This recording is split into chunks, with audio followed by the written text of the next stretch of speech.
He was fired from the company he built.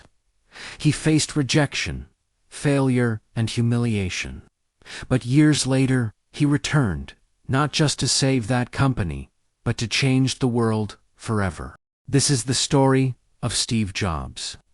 Welcome, my friend, to the Gentle English Podcast. Today, we will learn English through one of the most inspiring success stories of modern times. This is not only about technology. This is about vision, about failure, about never giving up.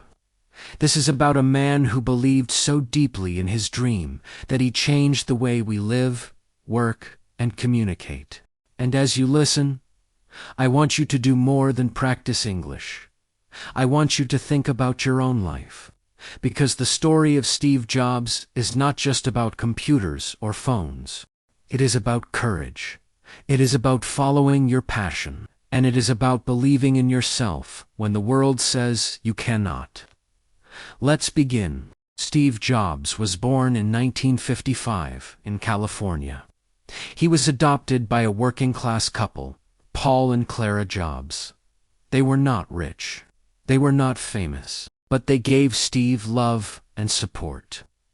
From an early age, Steve showed curiosity. He loved machines, electronics, and design. He liked to take things apart, to see how they worked. He was not the best student in school. In fact, sometimes teachers thought he was difficult. He asked too many questions. He wanted to do things in his own way. But this curiosity, this desire to think differently, became the seed of his future success. One of the most famous quotes from Steve Jobs is this: "Stay hungry. Stay foolish." What does that mean? It means never stop being curious, never stop learning, never stop chasing ideas, even if they look strange or foolish to others. As a teenager, Steve met another young man named Steve Wozniak. Wozniak was brilliant with electronics. Together, they shared a dream to build a personal computer that anyone could use. At that time, computers were huge machines, used only by big companies or universities. But Jobs and Wozniak believed computers should be in every home, on every desk. In 1976, in the garage of Steve Jobs' family home, they started a company. They called it Apple. With almost no money, they built their first computer, the Apple I. They sold a few. Then came the Apple II, which became one of the first successful personal computers in the world. Suddenly, Apple was a real company, and Steve Jobs was seen as a young visionary. But success is never a straight line. Apple grew fast, but soon problems came. By the mid-1980s, after the release of the Macintosh computer, the company struggled. Steve was passionate, but sometimes too demanding, too difficult. He wanted perfection. He wanted to control everything. Some people admired him. Others found him hard to work with. In 1985, something shocking happened. The board of directors at Apple decided to remove Steve Jobs from his own company. Imagine that. Imagine building something from nothing, and then being pushed out. It was one of the hardest moments of his life. Later, Steve said, "Getting fired from Apple was the best thing that could have ever happened to me." Why? Because it forced him to grow. It forced him to begin again. After leaving Apple, Jobs started a new company called Next. The computers they made were advanced, but they did not sell well. At the same time, he bought a small animation studio. That studio became Pixar, and from Pixar came movies like Toy Story, Finding Nemo, and The Incredibles. Pixar changed animation forever.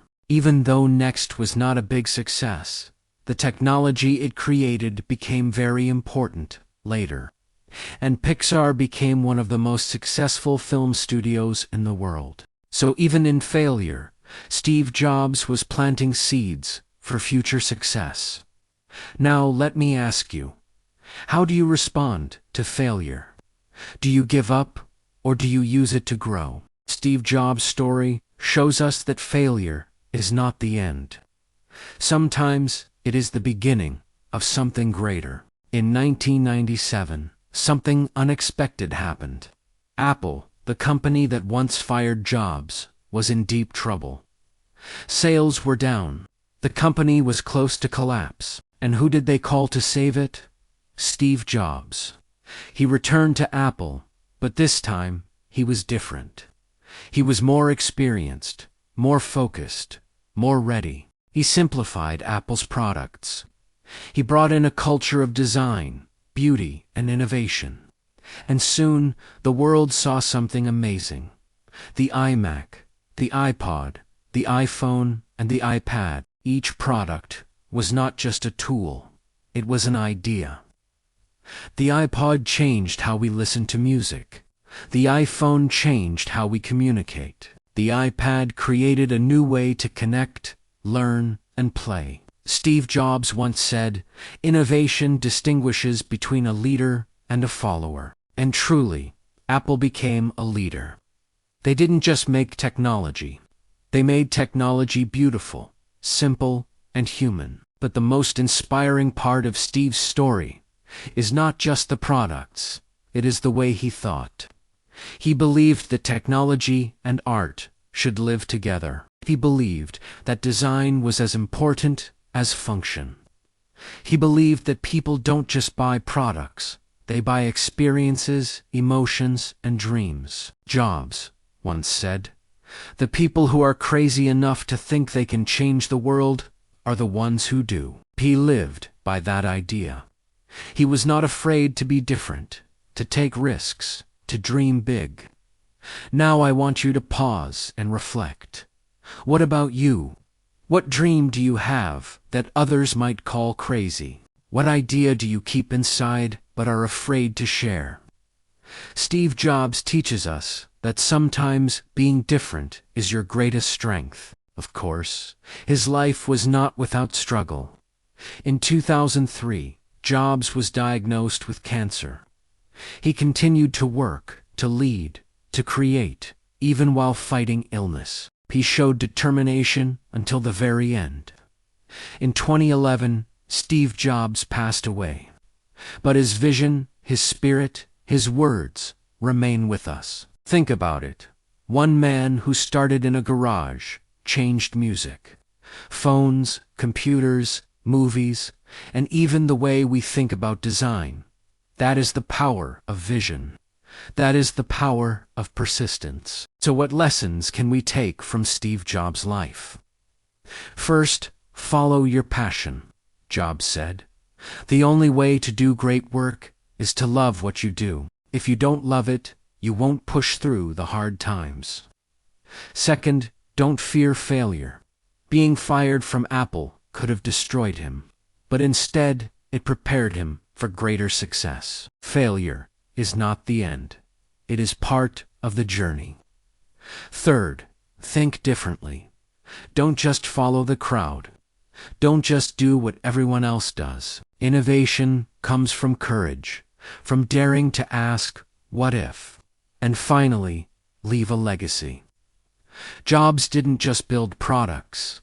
He built a way of thinking, a way of creating, a way of inspiring. His influence will last for generations. Now I want to ask you, what is the legacy you want to leave? Maybe it's not as big as Apple. Maybe it's not about technology. Maybe your legacy is being a kind parent, a good teacher, a brave student, a helpful friend. But no matter how small it may seem, your story matters. Your life is your creation. You are the designer. You are the visionary. So, as we end today's episode, I want to leave you with Steve Jobs' most famous words. Spoken to students at Stanford University, stay hungry, stay foolish. Stay hungry means never stop learning, never stop dreaming, never stop reaching for more. Stay foolish means don't be afraid to try, to risk, to look different. So, my friend, what about you? Will you stay hungry? Will you stay foolish? Will you dare to dream big and take action? The world is waiting for your story. Don't wait for the perfect time. Start now. Because just like Steve Jobs, you too can change the world in your own way. Thank you for listening to the Gentle English Podcast. Remember, your dream matters, your voice matters, and your story is still being written. Stay hungry, stay foolish, and keep going.